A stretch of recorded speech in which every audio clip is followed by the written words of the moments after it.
Dekabr ayının 28-i və 29-u tarixlərində Bakıda və Abşeron yarımadasında, eləcə də ölkənin bir sıra bölgələrində küləkli hava şəraitinin müşahidə olunacağı ilə bağlı sarı xəbərdarlıq verilib. Xəbər səsi xəbər verir ki, bu barədə Milli Hidrometeorologiya Xidməti rəsmi məlumat yayıb. Məlumata görə, paytaxt Bakı və Abşeron yarımadası ilə yanaşı, Naxçıvan Muxtar Respublikası, həmçinin Xızı, Xaçmaz, Qusar, Şabran, Siyəzən, Daşkəsən, Gəncə, Goranboy, Tovuz, Şəmkir, Naftalan, Mingəçevir, Tərtər, Bərdə, Yevlax, Zərdab, Neftçala və Qobustan ərazilərində əsasən qərb istiqamətli külək əsəcək. Sinoptiklərin proqnozuna əsasən küləyin sürəti saniyədə 13,9 metrdən 20,7 metrə qədər yüksələcək.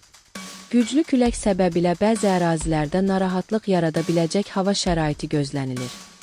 Mütəxəssislər vətəndaşlara ehtiyatlı olmağı, xüsusilə açıq ərazilərdə, hündür ağacların, elektrik dirəklərinin və yüngül konstruksiyaların yaxınlığında diqqətli davranmağı tövsiyə edirlər. Sürücülərə isə küləkli hava şəraitində nəqliyyat vasitələrini idarə edərkən daha məsuliyyətli olmaları məsləhət görülür. Hava şəraiti ilə bağlı yenilənmiş məlumatlar təqdim olunduqca ictimaiyyətə əlavə məlumat veriləcəyi bildirilib.